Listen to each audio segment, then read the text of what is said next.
April 6, 1998.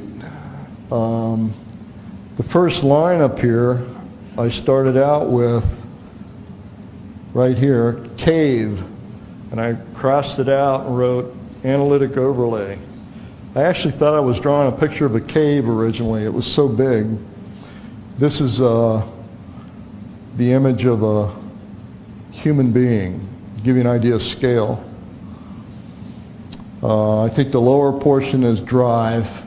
That's all drive unit. And it's some kind of vehicle. I'm getting I always say a taste of these metals. It's approximate size.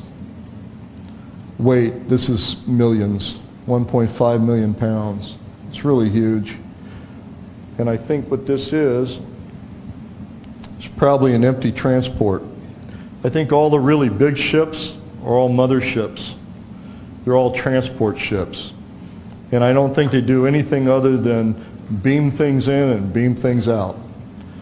I think all their vehicles are interdimensional. They're time machines.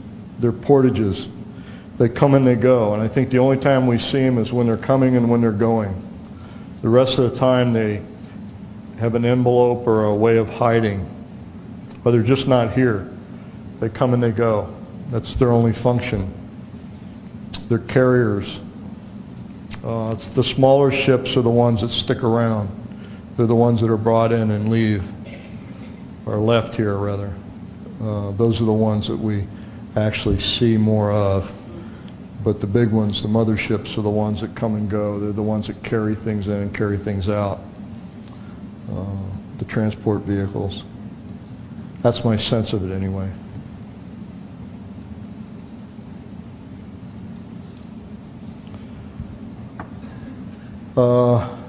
This one's a little hard to see.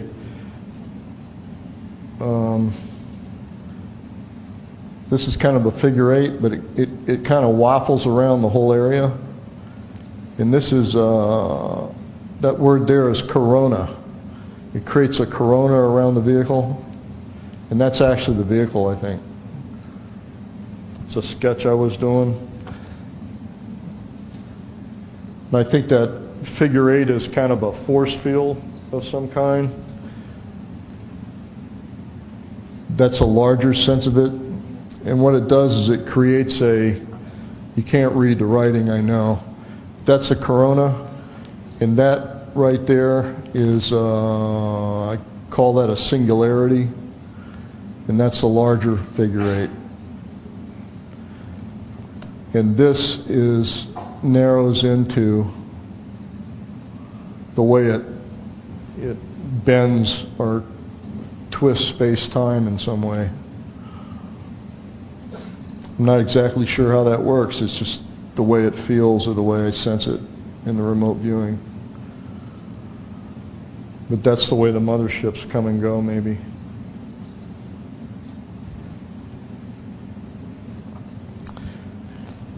I think they have two different kinds of drive. The star-to-star is the mothership, and the planetary is the smaller ships. They have the anti-gravity drives. Or better than anti-gravity, I think it's they negate inertia, would be a better way to say it. By negating inertia, what that means is it's better than anti-gravity. When you negate inertia, all you have to do is flick your little finger and you just keep moving the opposite direction until you flick your little finger in the other direction. So it takes no energy at all to do miraculous things. If you have no inertia in your body, you can basically lean in one direction and you just keep moving in the direction you lean until you lean the opposite direction. It's a better mode of mobility. This is how a drive works, I think. I don't understand it, I just write it down. This is the negative side, positive side. There's some kind of turbine force that runs this way. This is a liquid metal in here, but the liquid metal is made up of something I call neutral liquid nanometal, for lack of a different word. And they're individual little fragments so small you can't see them, but they're almost can't see them. They're individually designed to create a field, and there's a centrifuge force that pushes them to the outside of the field in some way. Maybe that's meaningful to somebody. Like I say, I just produce the data. I don't worry about how it works. Maybe that's meaningful to somebody. Somebody will get the tape and go, oh yeah, that helps. I don't know. Maybe it's a way of producing the corona or something.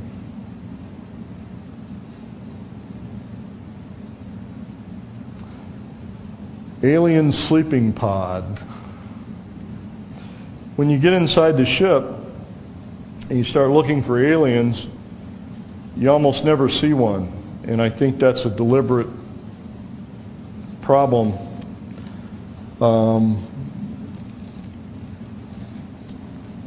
I think they know when you're looking at them or trying to look at them.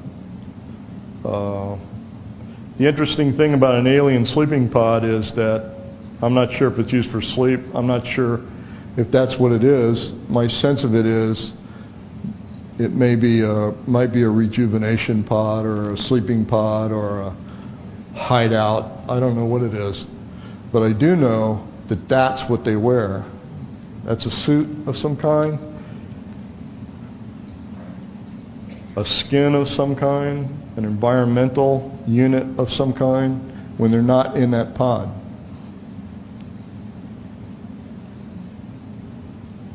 It's kind of interesting. The only other part of an alien I've ever seen is their hand on a control. It looks very much like our hand, the difference being it's long and it's thin and it has very ugly nails. Very pointed, very narrow.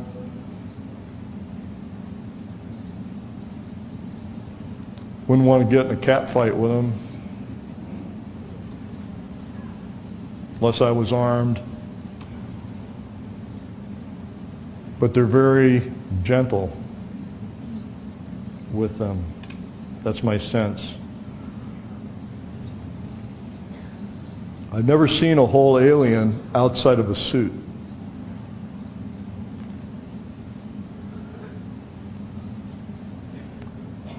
I think a very tiny fraction of UFOs are alien aircraft. Very small fraction. Maybe 0.25%. I think the vast majority of UFOs are home-built. The reason I say that is because of all the damage they do. I think the actual alien craft are detuned to our time-space. So they don't do a lot of damage to our time-space. Except when they actually make contact with it, which is very rare. I think they're only visible when they're morphing in and out of our time-space. They deliberately avoid us otherwise. I think they make contact individually. They have a sense of who's open to contact and who isn't. And it's not who's open in a sense of who will really want to talk to them, but who's open in the sense of who's not going to run off and get something and whack them to death. Or who's not going to get ugly, or who's not going to have a coronary when they actually see one. Or who isn't going to turn them into see what I got, or turn them into a mystical being or whatever. I think the larger ships are transports only.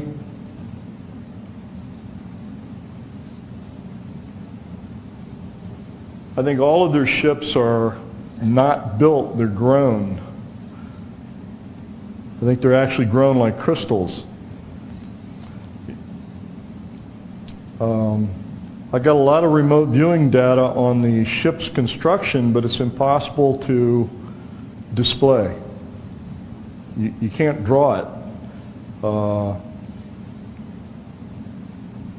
it's even difficult to talk about. The ships communicate with the occupants. It's almost like organic or chemical in some way, neurological in some way. They actually grow the ship on a molecule-to-molecule basis. They're so light and intricately strong, like the structure of a bone would be. Everything on board the ship is intricately tied to their space-time. In other words, when they're here, it's still tied to their space-time, not ours. So it's very difficult for us to relate to it and them to relate to us in a space-time sense. And everything on board is mentally tied to their ship and to each other. So they know more about what's going on within their ship and within each other. So they are very sensitive to when they've been invaded by another entity. We've never seen an alien that is not wearing a suit. So when you see the guys with the funny eyes and a little slit for the nose and a little slit for the mouth, that's a suit. That's an environmental suit. You're not seeing the alien. And the reason why you're not seeing the alien is because they're probably butt ugly.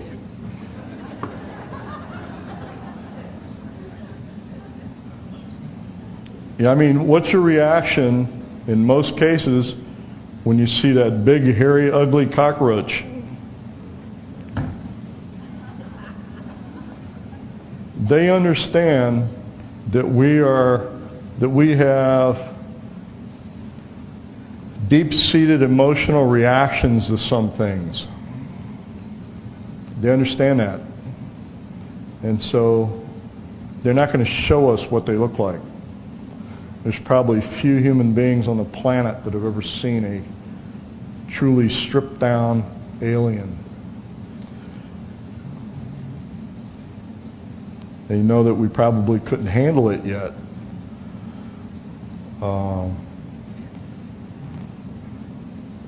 And it's probably why we won't have a full species-to-species contact for a long time, because they see what we do when we react to other humans of different color or different culture or different religion.